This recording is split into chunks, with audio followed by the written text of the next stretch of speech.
I would like to welcome my guests to this is the Get Out of the Van podcast, our empowered team's approach to understanding data and soft skills.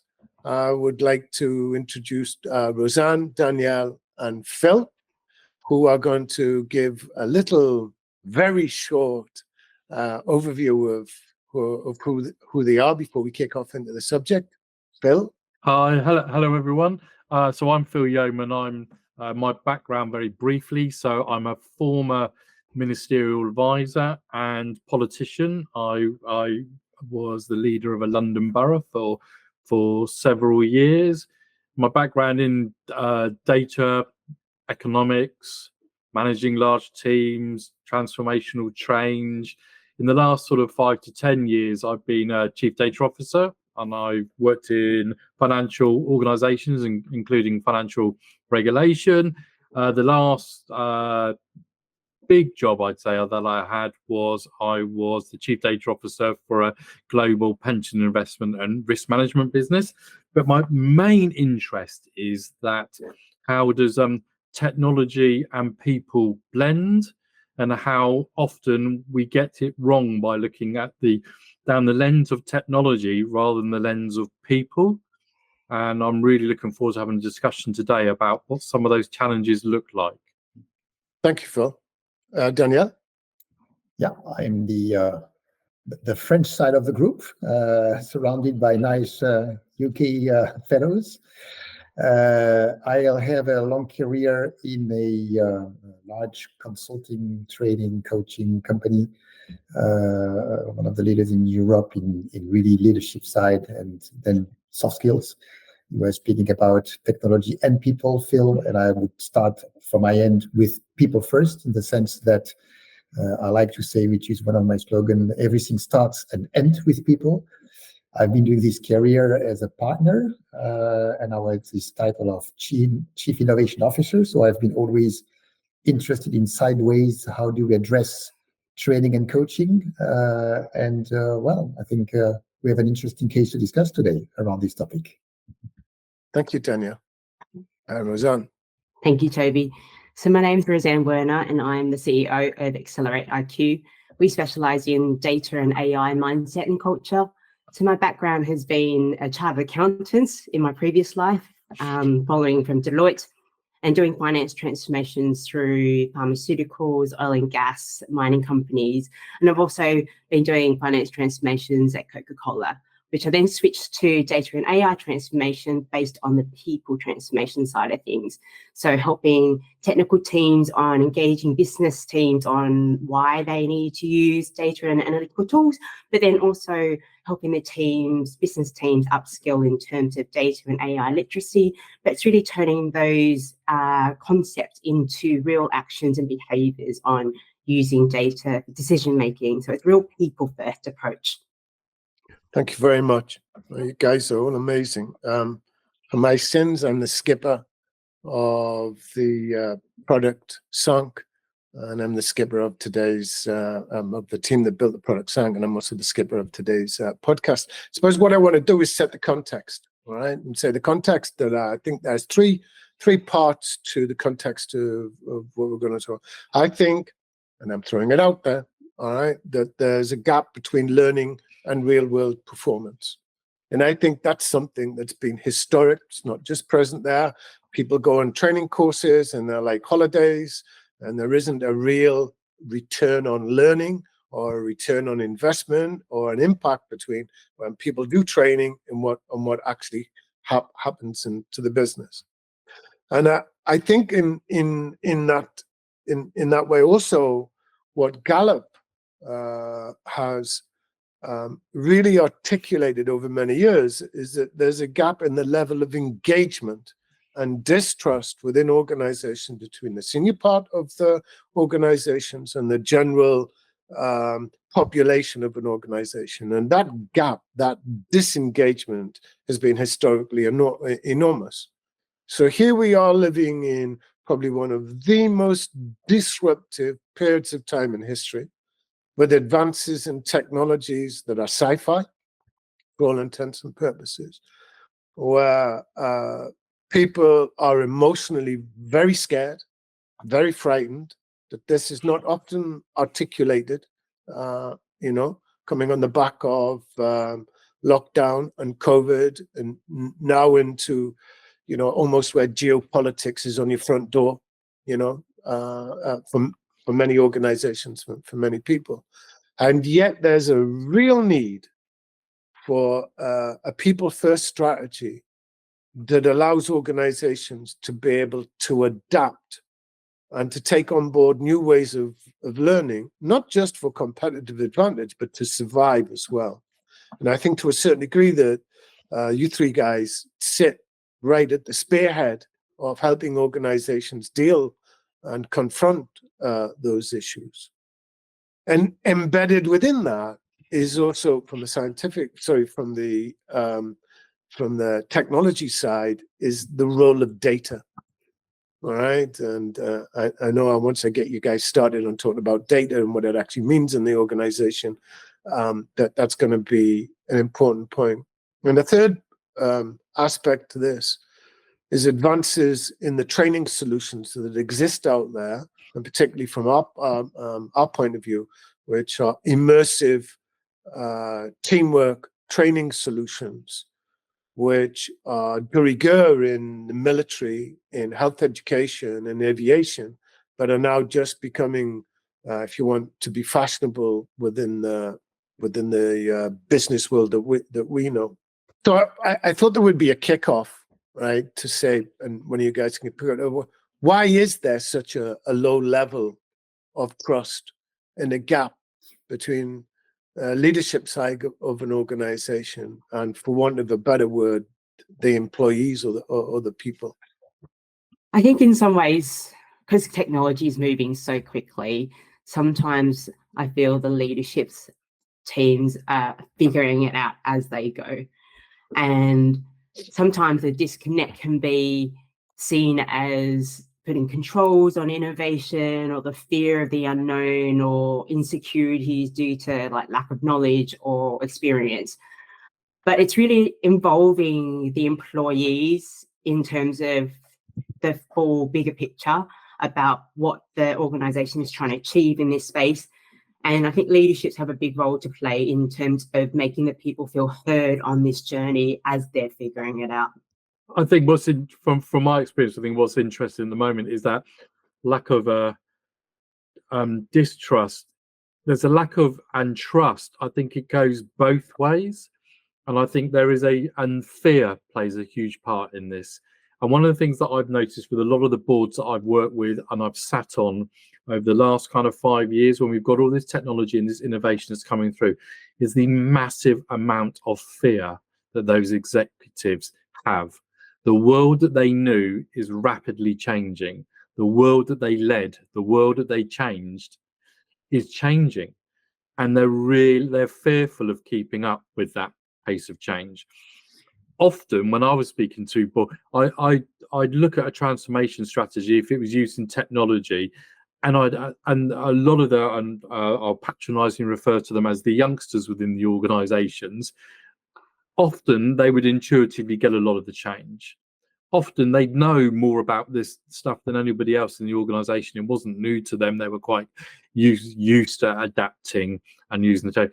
The execs, I mean, they were still using pen and ink. It's like it was just the difference. So actually, so I think they felt really, really challenged by what they were trying to do and what they were trying to lead. So no wonder there was always this disconnect, because there ends up being this kind of language around the two of them. They don't really sort of understand how they want to communicate.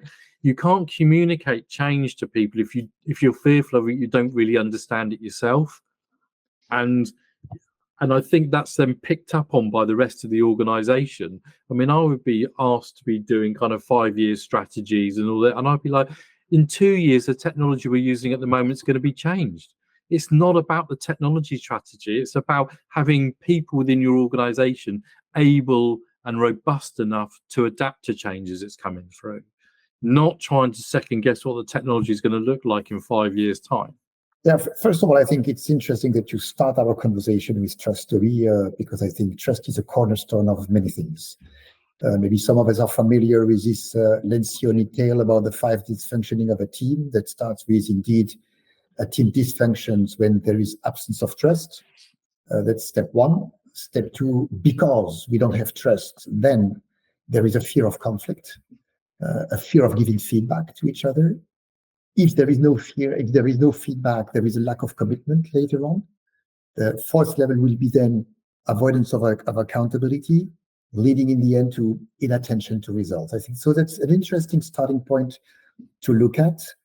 And indeed, as you said, Rosanne, before, you have control on the one hand and trust on the other, almost. And indeed, it's probably a sort of management reaction to ensure they feel secure, they feel under control. You were also saying, Phil, people have fear more than ever. And that's why we see psychological safety leadership growing up in many aspects.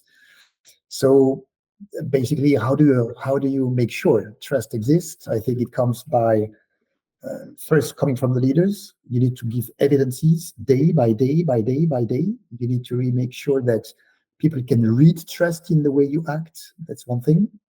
And I like this definition of trust that says, trust is making yourself vulnerable, hoping that others will do something good for you.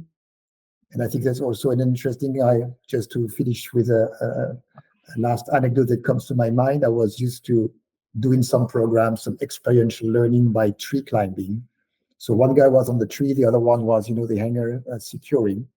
I can tell you that this is the moment where you learn what really trust means, because if you don't trust the person down there, you're already in deep shit. So I think that's interesting topics to look at, and we will probably investigate further later on. Well, sorry, Toby, I'm just going to come back because I think it's fascinating from my experience that you went, and where we started on at the beginning of the introductions was it's about people, because so the leadership the leadership team is just amalgamation of those people, and those people come along with their own emotional baggage, their own fear, their own insecurities, and all of that is all played out within those teams. And they often, from my experience, not all, but often are the most dysfunctional of the teams that I have to deal with within organizations as well. And actually, it's for those leadership teams to understand and recognize that. I mean, I think there's always an assumption that you put a group of people together and they form a team and they act. No one really, and this is where the game comes in and the experience that Toby's got, no one actually trains you how to operate effectively within a team. It's just assumed that you do. I mean, I'm sure that people are familiar with agile project delivery, which is so then you would get expertise from different parts of a business, you put them all into a team, you have a scrum manager who manages, who's in charge of making sure all the tasks and the activities get done. Why do you have a scrum manager as part of that agile? Because you know damn well that everybody else isn't going to get on with each other. Everyone's not going to be delivering all at the same time.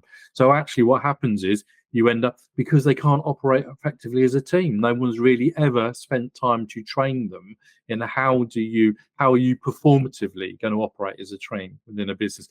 If you were to turn that into the military or sports, this is all they do, is training you how to operate effectively within a team. So can I pull on that thread, right? Which takes us to the next question, is that for me, right, one of the things, having trained hundreds and hundreds of teams in a simulation, is we've never met one team, whether it's a group executives, esport professionals, coaches and teams, doesn't really matter where from, can function as a team. There just seems to be a gap. Highly educated, highly trained, highly qualified people, bring them together, and team quotient is well below their IQ, right? Like unbelievably so. So here's a kind of why does leadership training, right, have such little real world impact? Why can we have leadership training now, in a budget of billions and growing, particularly because it's going online, and Gallup measuring a level of engagement that's either getting lower or staying static. Because to me, I'm not a statistician, but there seems to be a connection. It's the biggest robbery, in the world taking place here, right? Well, I mean, why? Why does the leadership training have such little impact? What is it that's in training where it seems to be like we meet people who know theory, but they can't put it into practice? All right. What helps organization? What's helped teams get over that theory practice hurdle? I can hypothesize over why I think it is, and then I'm happy for everybody else to come in and say you're talking nonsense, Phil. But one of the things, my career to date has always been, my success has always been around what I've done and what I've achieved, and everything has always been on the I. So whenever I've had coaching, I've had executive coaching, it's always about me and my performance and how do I raise my performance. If I'm working in a division within an organization, it's how successful has my division been? How am I doing? There's an element of, how do you get on with others and how do you communicate? But fundamentally, it's always been quite vertical in that sense. There's very rarely, so I would often get asked to do 360-degree feedback, and people will be often asked to do 360-degree feedback on me. So that was the opportunity for everybody around the business to have their moment to say, reflection on performance over the year. Whether people are honest, it ended up being quite political, I think, in what you actually wrote and whether you really wrote stuff. So actually, again, I come back to this thing, rarely did I ever see, the only time I ever saw training as in it was a team dynamic was when things were really bad. When teams or boards or people weren't actually getting on, they weren't communicating effectively, someone then externally would come in to help and support that board. So it's like the problems come along and then you're resolving it. So you're never, because you're quite individualistic, I think the way that you're shown that success is by being successful of what you've got to deliver, potentially at the expense of what everybody else is going on in the organization, because that is how you're rewarded. So when I'm rolling out a data strategy across a business, I get the chief operating officer saying to me, well, if I do that, Phil, it's going to slow up. Yeah. So why am I going to do that? Because all I'm being asked to do is do X, Y, and Z, and I've got to deliver that. Yeah. If I'm going to stop that, train all my people, that's going to throw my target out. So I'm not willing to do that. And I'd have continued conversations around the business with the chief exec around, you can't keep having these kind of siloed ways of delivery. It's got to be linear in the way that you're going to deliver.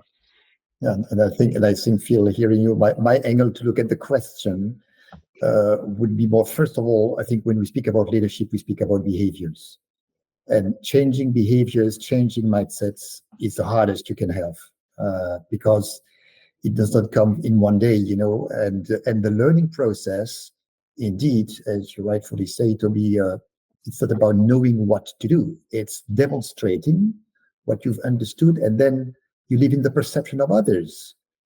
So when people try to change behaviors, they need also to have a sort of aha moment, as I call it, during trainings, which means a moment where emotionally you are touched by a situation that resonates and where you see yourself in action, basically. We don't have a mirror in front of us every day to see how we react, and how we act with people. So in training, you have to have this mirror effect that emotionally touches you. And when you have that, I think we are getting closer to bridge the gap between knowing and doing. So the interrelation between knowing and doing, for me, goes through emotions. And when people reproduce emotionally something they've learned, the amygdala will remember, and then they can better reproduce in normal life. But how many trainings, parcours, deliver that level of emotion? Not that frequent, I agree. Mm-hmm. Yeah, I agree with that. Danielle, in terms of like a lot of learnings, especially theoretical learnings at the moment. It's about getting to the end of that course, getting that certificate, getting that badge. But how do you change the learnings into actual behaviors? I do agree with the associating the learnings with the emotions, because you're actually, when you do learnings with emotions, more of your brain's lit up. So you actually absorb more into your longer term memory. But then you also remember how you feel, like that aha moment that you're talking about, Danielle, and the learning that you're coming with it. So it's that kind of subconscious and conscious side of the brain that gets activated. You learn, you remember what you've learned, but then also how you feel about it. And then with that leadership side of things, I agree in terms of the leaders, you're only as good as how your team performs, and it's how you lead that team. And creating that safe environment where your team can fail safely and learn, that's the bits that end up in activating that kind of learning with the emotions. And then if they fail, it's like, why did it fail? What's that feedback loop that will then generate what to do differently next time? And that's where I see like a lot of the team bonding happens, but then a lot of the learnings happen as well. I like that. I love the concept of fail safely, but I always remember, you know, whenever I've been in business and organization, it's a brave business and executive board that says, you know, go out there, it doesn't really matter if it doesn't work, come back, give it a go and try it. I absolutely, and I think there are organizations that do that. I think there are organizations, I've worked inside large organizations where that has been, it's been more of, I've got to produce a business case, I've got to tell you what the outcomes are going to deliver, and I've got to defend the cost that I'm putting into it. And I don't know if you had this, Rosanne, when you're introducing technology or you're doing training on data literacy, the ROI, the investment, well, it's not as easy as just saying, well, if we do this, I'm going to save you £1 million next year, right? I can tell you that the organisation is going to be much more fit, functional. It's going to be much more productive. You know, but actually putting a pound sign next to it is a little bit, but with harder to do. But kind of culturally and the way the governance in a lot of these organizations do, it's not set up for that. It's not set up for the kind of fail model. I was looking at, I'll shut up after this, Toby. No, because I was thinking about what you said. Elon Can Musk. we just throw in, just to build up, you sat in a meeting 3 weeks ago, can't remember, when we were in Paris. Yeah. When one of the top chaps was there from HR, because you wrecked off that before, said, you know, he's got a wide range of experience. And he said, we have a group of senior executives who are working with a mindset that's 30 years out of date. Isn't that what you're saying there as well? There's a Yeah, and I think a really good example. I'm not a huge fan of Elon Musk, but I thought it's fascinating that he sent a rocket up, and when his rocket exploded, yeah, you know, he was like, "That's brilliant. I'm really pleased. What we've learned from that explosion means the next one that goes up will be really good." Yep. Right?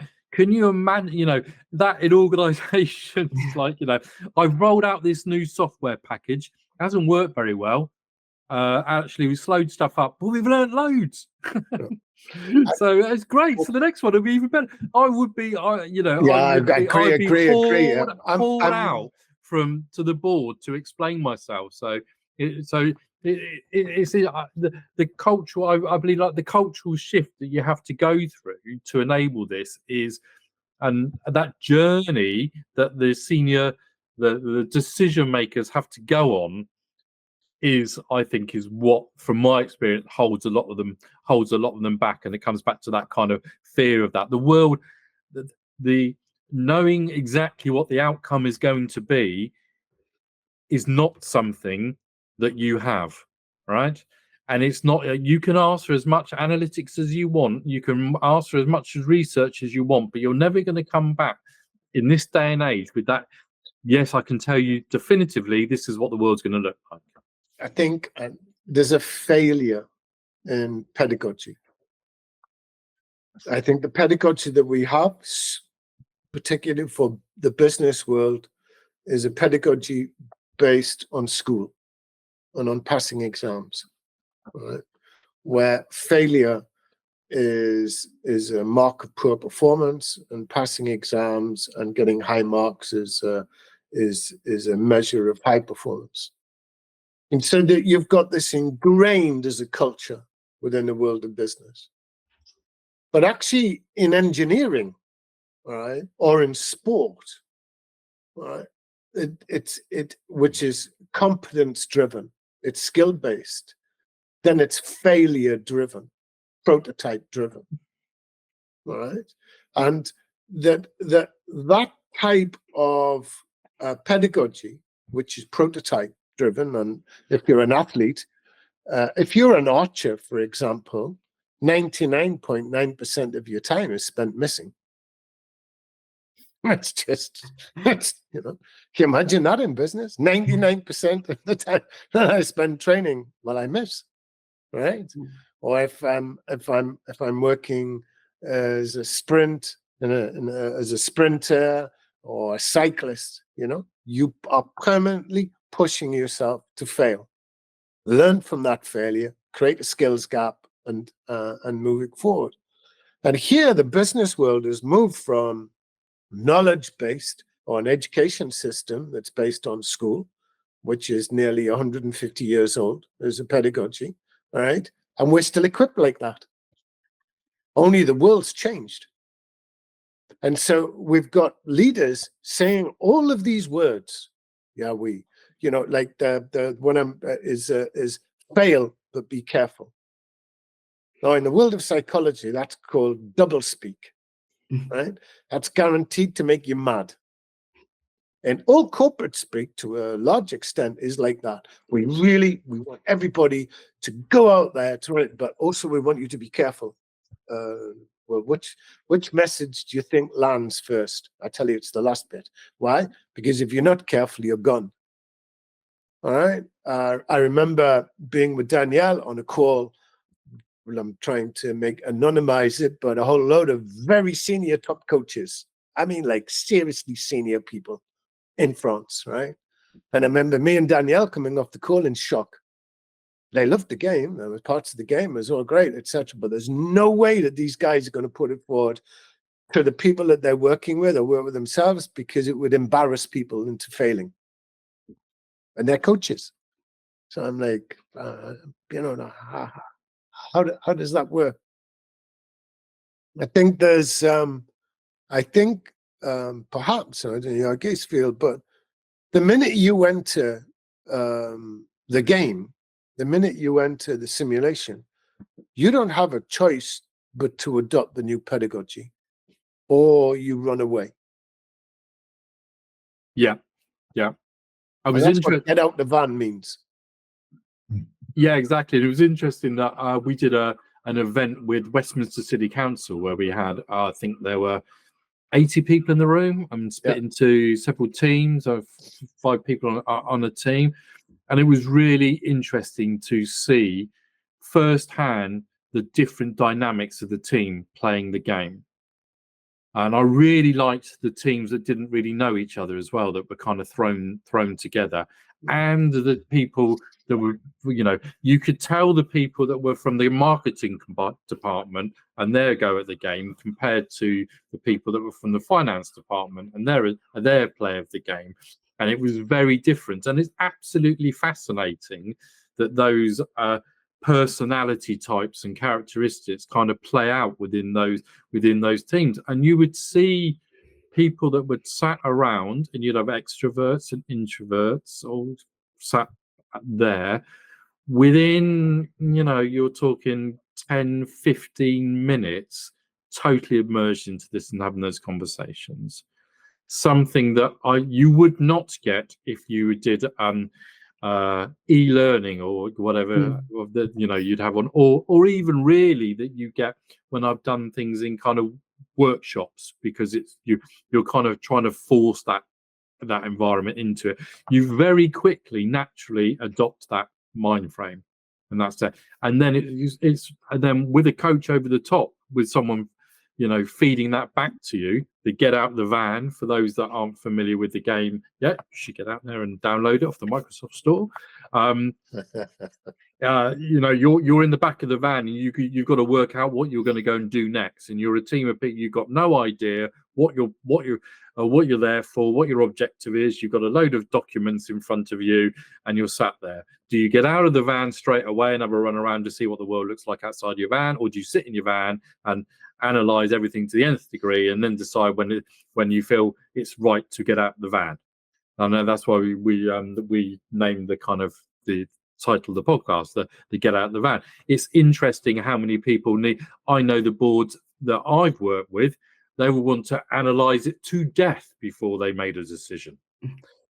They want to know the temperature of the world outside, whether they need a coat or a jumper before they got out of the van. You know what I mean? It's like, it would be ridiculous, the level of it. But the youngsters that I work with, the game players, the entrepreneurs, they were, and it would be more like the Wild West. They would want to look at the directions they were given at all. They were straight out of the van, just running around, just trying to find out what's going on. And my own children would be exactly the same. There's no way they would read through the documentation.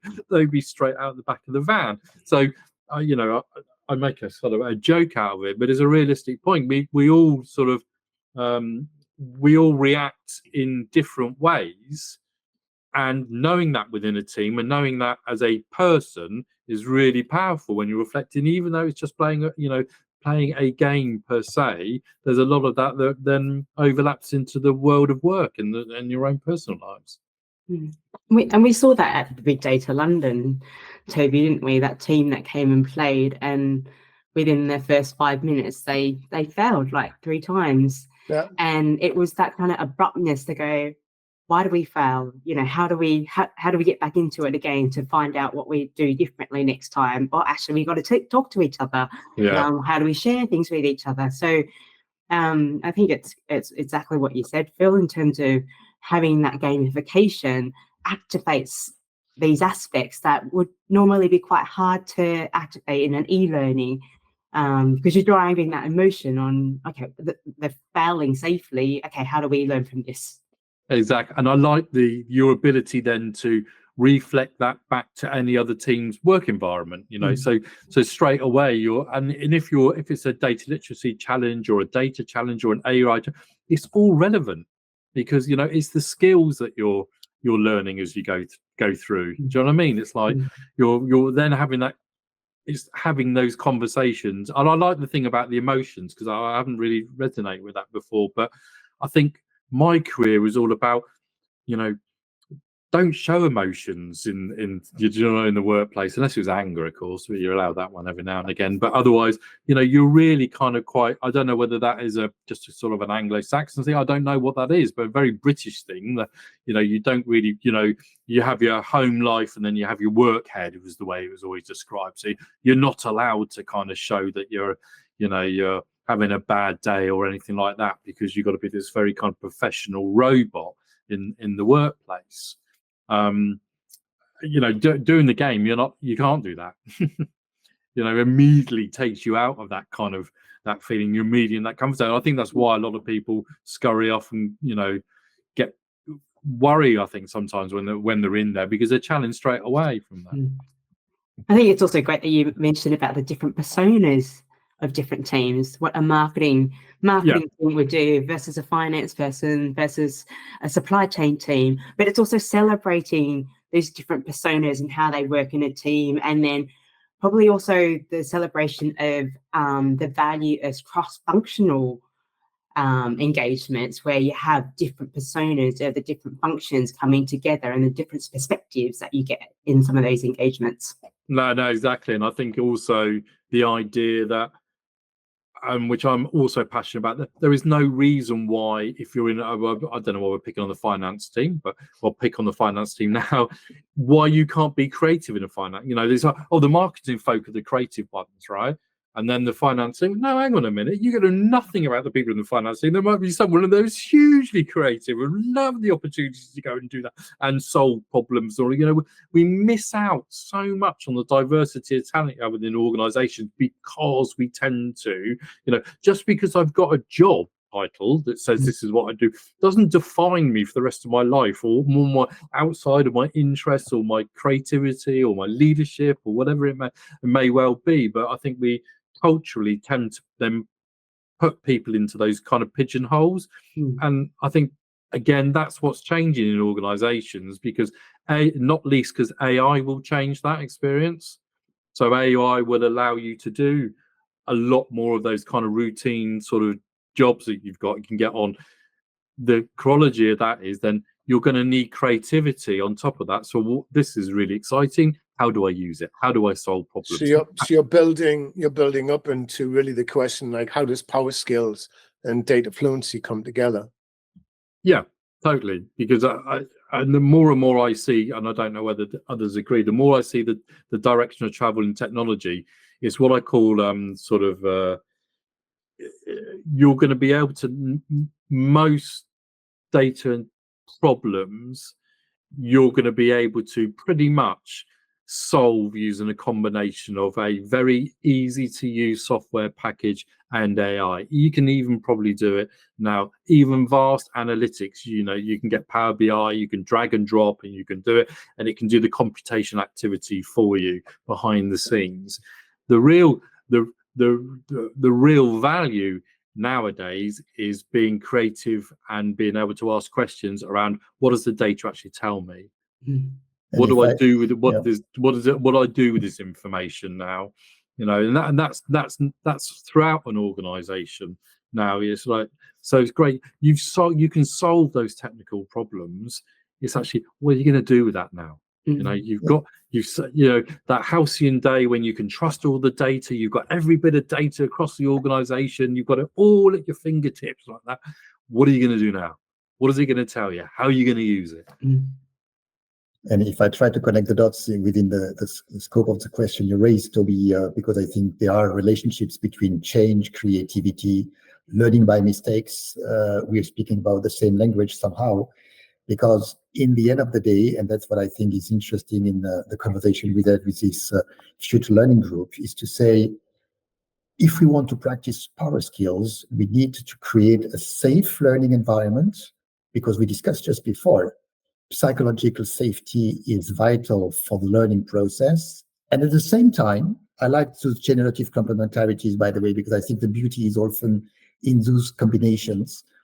And on the other side of the coin, you need to provoke and create out of comfort experiences, still feeling safe. And remember what I said about trust. Trust means you are vulnerable, but you pretend others will do something good for you.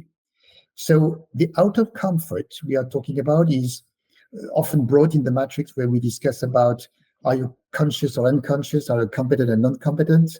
And what people realize very quickly in the game is they suddenly become aware they are incompetent in realizing the project, basically. So it creates a certain nervosity.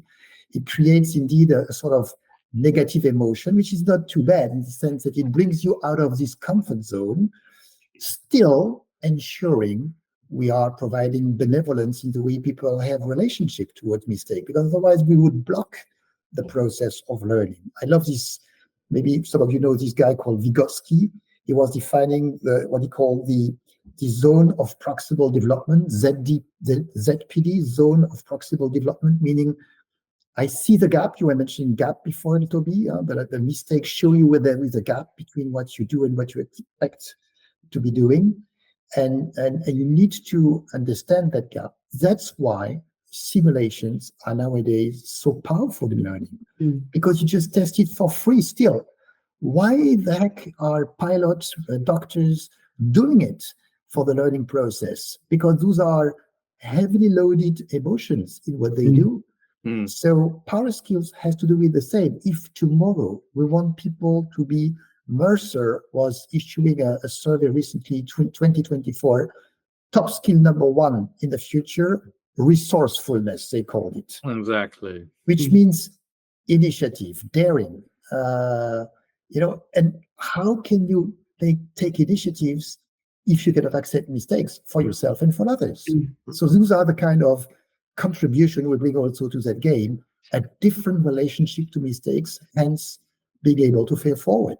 That's what I think is the beauty of also. I really like was it psychological safety you said there? Just reminded me of, just because I'm in my data head now, I'm just remembering, organizations were, Rosanne, you'll be familiar with this, Excel writ large. Everyone used Excel, right? Everyone was comfortable using Excel, and they had all these macros running, and it was as a kind of in data governance and a CDO, just like, and then trying to get everyone off of using Excel and moving on to better technology, and technology that was more robust and like could govern better. And I was just simply of the mind, just do it, just stop using that and get on and use the other technology, move off of Excel onto Power BI, which is a kind of a data visualization tool that you can use, as well. In my last job, the conversations I was had, what I ignored from that was the psychological safety element, or the people element of it. Yeah. Forgetting that these are people that have been doing something for 20, 10, 15, 20 years, feel safe and comfortable with it. This bloody bloke comes along and says, I've got to change all of that and do it in a different way. Why do I not then realize there's resistance to that? And then I'm not, my strategy to do that was to have more communications and have more. I'll do some training videos on how you can use this new product, as compared to not dealing with the psychological safety bit of it. Whereas, actually going in and saying, recognizing that people will be fearful, recognizing that, people, and there's a genuine fearfulness around that. They will lack confidence. It is a big change for them. People react to change in a different way. People won't get it as fast as other people get it on that change. And being able to recognize all of that psychological safety, I think, and being able to have that conversation is really really valuable. But that, from my experience, that never really featured when I've looked at cultural strategy change programs. It's never been that focus as much. But maybe that's just my bad luck. But and I think you touch a point there. It's also people that are creatures of habits. They go straight to the, they're part of their habits. They went straight to the Excel, and change over time. We've got to tap into those habits, make incremental change to kind of shift those habits from Excel to something else. So one of the things we experimented at Coca-Cola was people would open their emails first thing in the mornings, and one of the things that the team leaders would challenge their team to do is, okay, as part of opening your email, spend 10 minutes on a dashboard, and it's to share with the team in terms of what the insights you got from that. And it's kind of the habit stacking bit where you open your emails and then you just 10 minutes on that dashboard, and then we'll have who got the best insights from that dashboard on that day. And it's just kind of tapping into those little habits that then do the big shift over time. But it's, people are creatures of habits. That's good. Yeah. So I think there's a connection here. I'm going to sort of draw things to a close, guys. Here was we're kind of ending up on where we started with trust, and we're ending with trust, right?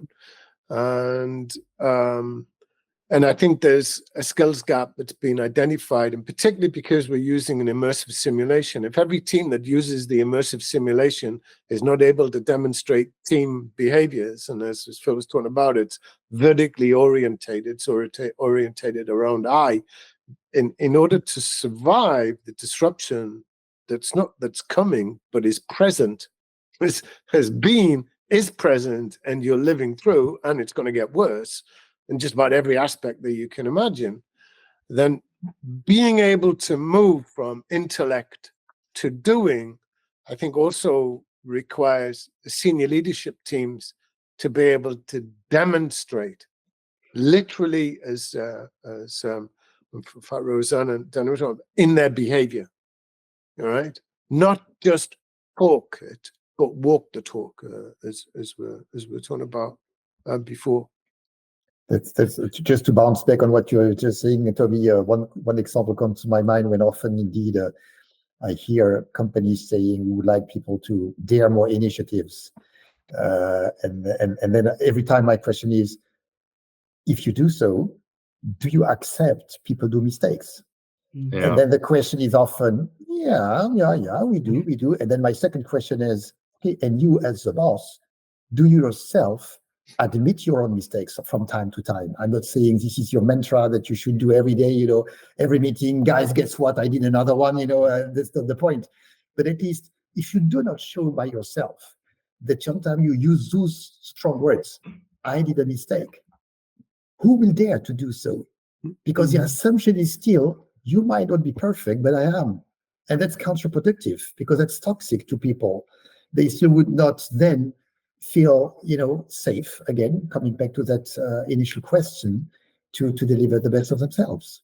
I mean, that's a really good point, which we start to sum up. Phil, how would you want to end the podcast on a couple of points, like particularly from what Danielle's saying there?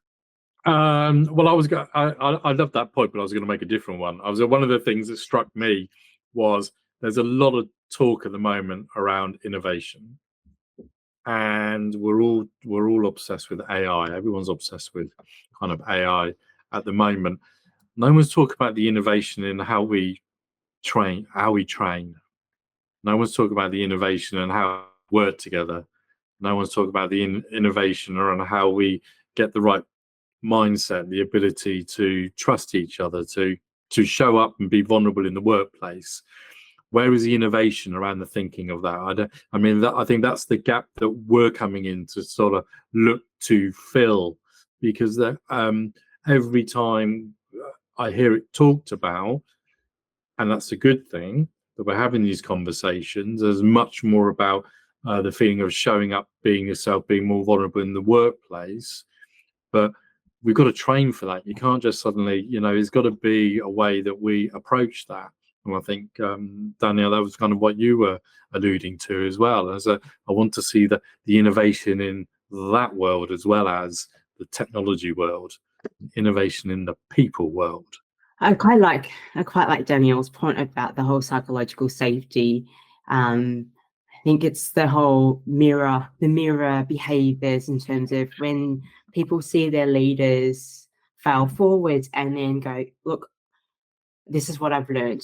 It encourages that behavior within their teams, but also having that environment to fail safely and go, okay, well, what have we learned from it?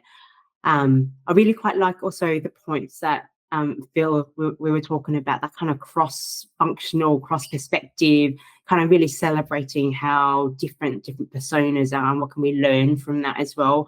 So not only from a leadership side of things that we can learn from each other, building that trust on failing safely, but then what about the change agents within an organization that can challenge each other cross-functionally in terms of the different ways to ask questions, the different ways to think about how to solve a problem in terms of a creative thinking side of things, and then the communication side of things and how you share those learnings across different teams and bringing that into practice in terms of what they can do differently next.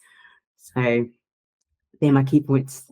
And it rocks, I think the key thing for me, guys, right, is that, I started many, many years ago, last week, in coaching executives, etc., and ended up in doing technology, right? Because what we discovered is that technology can create simulations that allow people to experiment, allow teams to experiment, and this is becoming something that really can help teams move forward.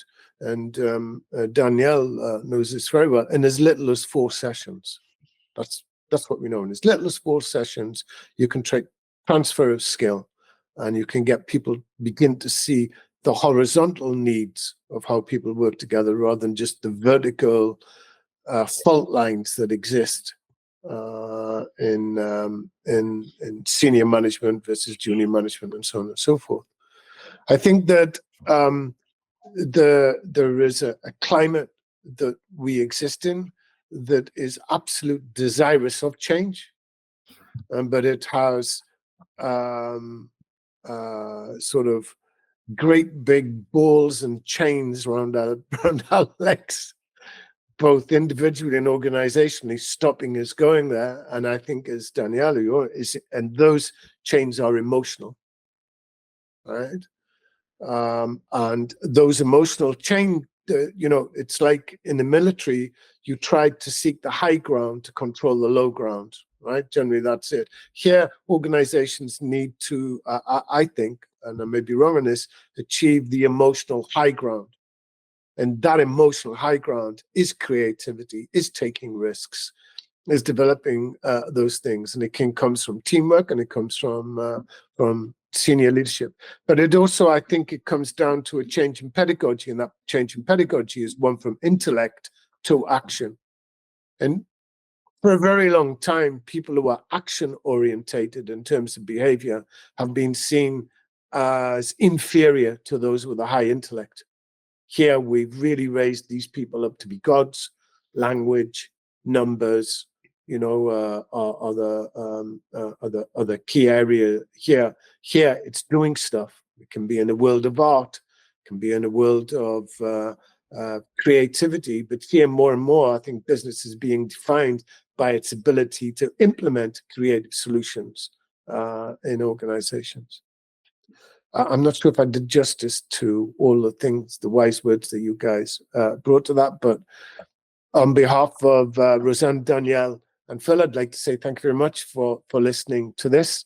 And if you're listening to this on YouTube, which I very much hope you are, then it would be really helpful if you press the subscribe button and press like, and that will really encourage us to work on creating great content for you guys, to be able to help you rethink what you want to do in the future and what you're doing now, and particularly get you to play our simulation. All right. Thank you very much. See you on the next one. Bye-bye.